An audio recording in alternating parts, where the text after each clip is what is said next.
Get pucked. The unspoken thing, or at least the thing that is not really being talked about perhaps enough, and it needs to, is sort of this outside of the on-ice activities of this trade. Kent Hughes has now just proven he's a player's GM. He did a stand-up thing for an individual who got likely forced to come back to him again from cap complications to accommodate Carlson. They probably started saying, you guys need to take Petrie back and figure out what to do with him. We know he doesn't want to play for your team with the family thing, but we got to unload the contract. So Ken Hughes said, I will do it, and I will make this happen. And he not only accommodated to move Jeff Petrie and not force him to come and play half a season in Montreal and be away from the family again and all that, but he somehow managed to get him to the exact team he would want to go and play for, his hometown team.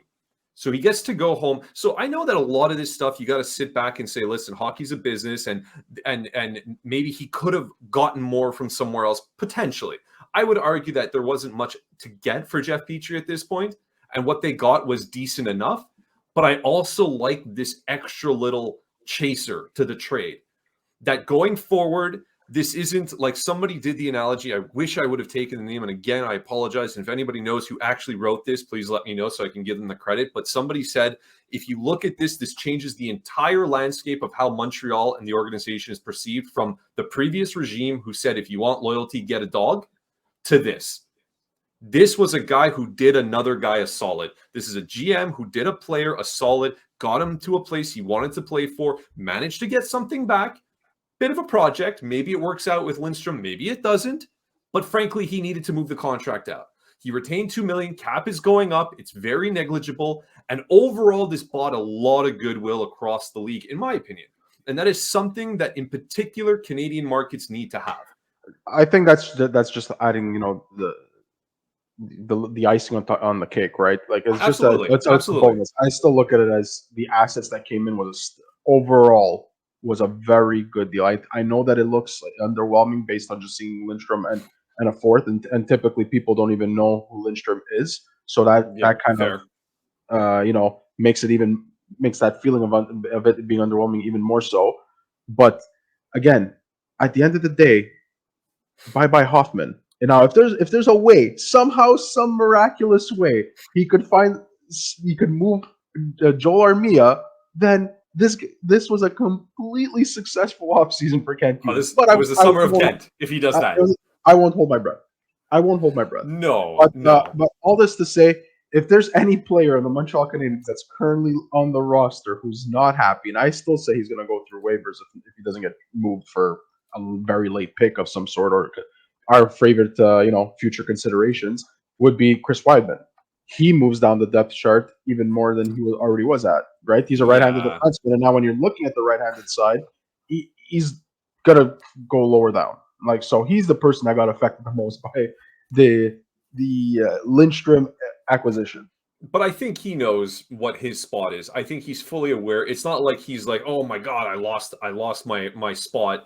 I don't even know if he would have started in but he lost his spot 6. Even as a reserve. No, he wasn't a top 6. He wasn't even. He lost it as a 7, 8, 9. He's down. I mean, thank you for being here. You're a soldier. You got a year or two extra in the NHL. I think another team would take a grab on him if he goes on waivers. I don't think somebody would spend assets for him. That's why. No, you're not trading. You're not trading Chris Weidman. If he does get moved, he's getting moved for future considerations.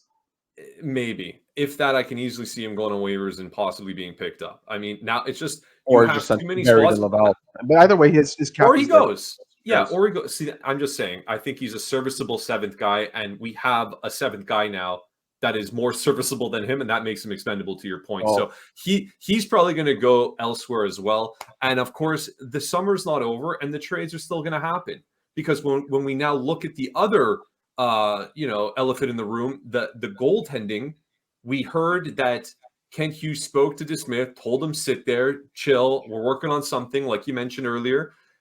Something's got to give there. something's got to give. There's a lot of chatter out there from in particular insiders that are suggesting that it's more Jake Allen you want to keep an eye on. I'd be very curious how a trade with Jake Allen ends up materializing more so than DeSmith. They can't retain salary on this. They have couldn't. So one somebody would have to clause eat the left. whole thing. And how many teams could do that? So I I'm a little think bit surprised.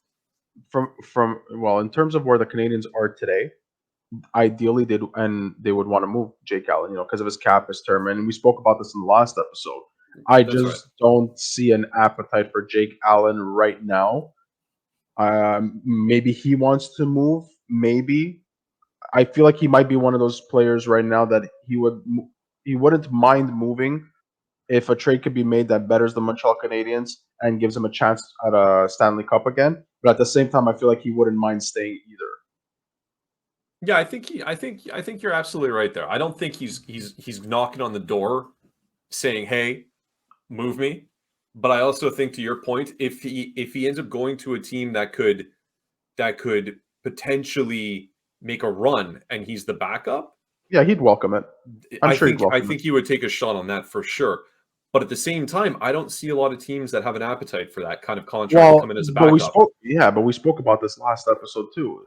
A lot of the teams address their goaltending situation early in the offseason, at the early point of the offseason. So when I see that there's not many teams out there looking for a backup goalie that's over $3 million.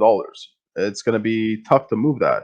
And if there is, then it's a team that really is going to go more of a 1A, 1B type of situation and wants to have that goaltending depth and doesn't want to risk having going down the season where they lose their goalie and don't have anybody to come in. I think the goaltending situation is going to resolve itself as in the first month or two, or just before Christmas. I don't see them carrying the three. I don't see them carrying the three before the start of the season. They might have to because they're not going to put any of them on waivers. I really think that when it comes down to it, DeSmith is good enough that they will ship him out, keep the two that they already expected that they were going to have, and they'll get something in return for him instead of carrying the three. That's how they prefer to do it. That's more likely to happen than Jake Allen being moved. DeSmith might be the guy that moves, but Montreal cannot retain salary on that. There has to be a straight move. Whatever a team can get. Which is why everybody needs to temper expectations of what the return's going to be. Well, goaltenders don't. Goaltenders don't typically fetch a high return to begin with. So get pucked.